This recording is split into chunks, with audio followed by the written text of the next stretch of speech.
Oh, buckle up, bitches, because nothing says celebrating Christmas Eve as a Bears fan quite like Bears football in bear weather. Hoo, hoo, hoo. That's what you're looking at Saturday afternoon. Bears football in bear weather. Hoo, hoo, hoo, hoo, hoo. Oh, my God. Bomb cyclone. Bunch of snow is going to frickin' drop on Chicago between Friday, Saturday, whatever. And then Saturday afternoon, excuse me, I'm getting my days all confused here because it doesn't really matter because it's a lost season for the Bears anyways. Probably better things we could be doing with our time. But we know that we're going to sit down for 3 hours on a Saturday afternoon on Christmas Eve and watch Bears football in bear weather. Yeah, that's what we're going to do. You're going to have all the snow drop probably. And then maybe it clears out by game time. And then it's going to be cold, like temperatures in the single digits, really windy, so probably the wind chill makes it feel like it's below zero. And it makes me beg the question of why in the bluest of blue fucks would any football fan want to sit out there for this game on Saturday, on Christmas Eve, mind you, and freeze your nips and your nuts off. The hell is wrong with you? There is loyalty and there is stupidity of insanity, and this borders much more on the latter than the former. Like, why would you want to do that? Why would you want to sit there and freeze your ass off to watch Bears football for 3 hours? If anything, it's the perfect game to make a statement and stay the hell home, where you can stay warm, watch the game comfortably, and make a statement that, hey, this is why you need a fucking dome stadium in Arlington Heights, and you need to hurry up the hell and bring it on now. If Tennessee's ready to have one by like 2026, why can't the Bears do a similar thing here? These stupid-ass games and stupid-ass Soldier Field looking like a UFO took a huge hulk of space crap in the Roman Coliseum down by the lake. Fuck that shit. That's what we got come Saturday. We're going to hear all about Bear football. And it's going to be talk about defense and running the ball. Bears football! Oh, God. What's the appeal here to watch this game? Well, maybe if you're a Bears fan, the appeal is to see Josh Allen versus Justin Fields. And you know what? That's about it, right? That's really about it. That's all you have to really look forward to in this game. Because when you look at this game from the Bears' standpoint, you're going to be without Darnell Mooney and Chase Claypool, obviously, again. You get Khalil Herbert back. That feels okay, right? But then you're without guys like Equanimeous St. Brown.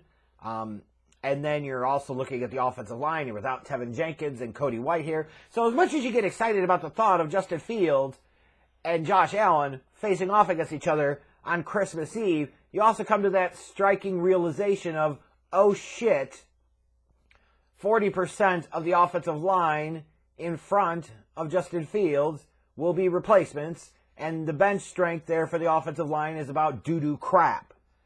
So as much as you want to get excited about watching Justin Fields scramble around like a madman on Saturday, you know more likely than not that he's going to be running for his life, and you're just going to sit there with your hole clenched and your fingers crossed the entire time, praying to God that Justin Fields doesn't suffer a serious injury that puts anything involving the 2023 season at risk. And that's how I'm going to be. Like, as much as I want to be excited about the showdown between Josh Allen and Justin Fields, there are two things I only am concerned about with this game Saturday for the Bears. I keep wanting to say Sunday. It's throwing me off here, damn it. Number one is that Justin Fields makes it through the game unscathed. That'd be great. Number two, that the Bears protect their draft position. Now, some of you are going to say, well, you're just asking for them to lose. One, it doesn't fucking matter at this point. It's a lost season. The absolute worst thing they could do is win meaningless damn games in December. They've done this before. I go back to the 1997 season. Winning a couple of meaningless games in December took them out of the sweepstakes to be able to draft Peyton Manning in the 98 draft. Like, this shit happens. And as much as you want to say, well, you can't ever encourage a loss, you gotta win, it builds a culture. Does it fucking really? No, that's dumb. The way you build a winning culture is you bring in winning players, winning coaches, and you fucking win games. You don't do that with losing players and losing coaches for a losing team. You just don't. So it is one of those things, like, as much as you want to get caught up in the excitement of the game and the Josh Allen, Justin Fields, vibe, you wish the Bears were a contending team like the Bills are in the AFC, and they certainly are at this point.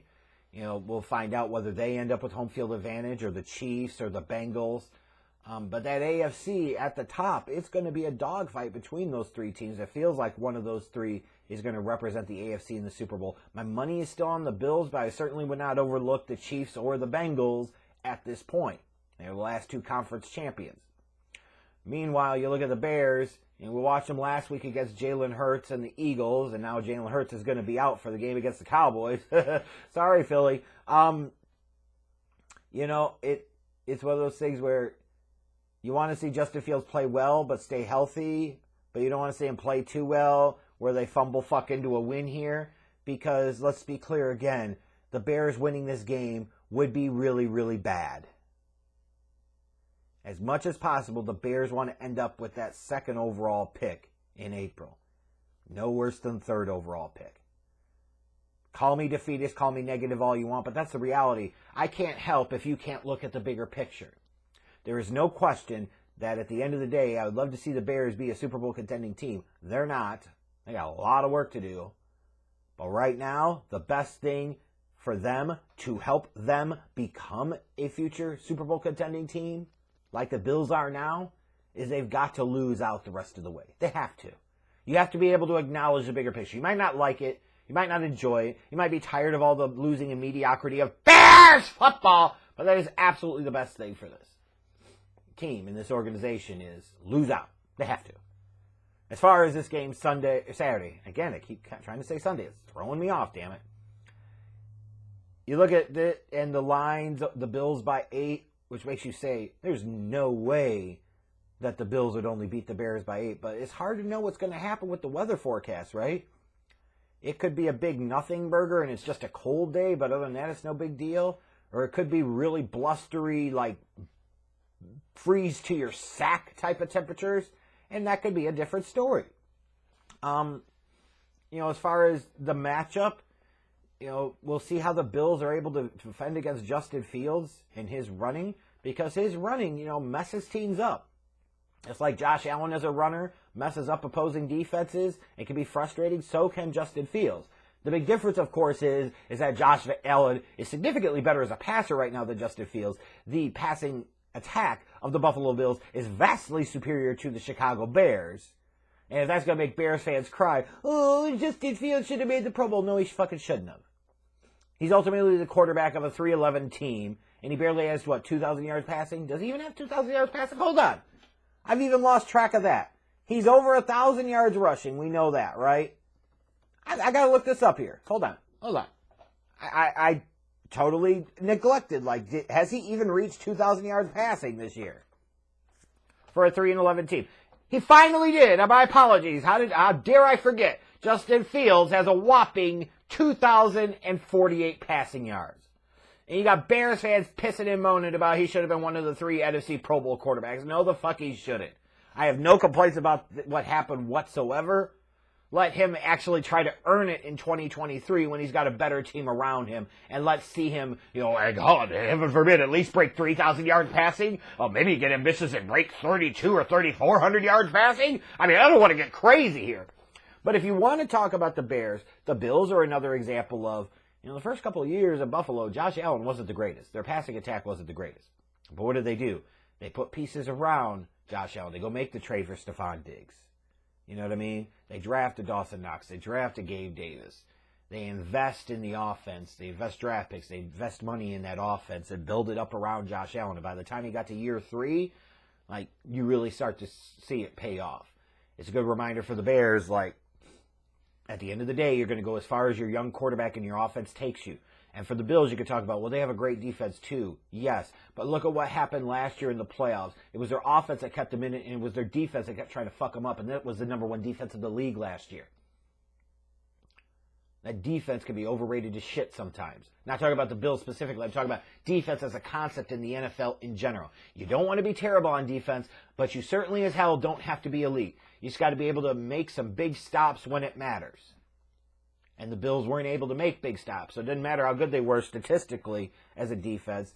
They didn't get the job done. But you look at the Bills there, another example of how the Bears should be thinking about building their team. Is you feel like you've got your young quarterback, now you got to go out there and you got to fucking help him, period. Because the fact that we're sitting here with 3 games left in the season and Justin Fields has a whopping 2,000 passing yards is a fucking abomination and a joke, period. I would assume the Bills are going to win this game. I'll take the Bills minus the 8, although, again, with the weather conditions and Justin Fields' ability to run, feels like one of those situations where, similar to last week, the Eagles were clearly looking past the Bears and they slid by. Maybe the Bills will be doing the same thing this week. They can do that sometimes. But I'll take the Bills to win somewhat comfortably here.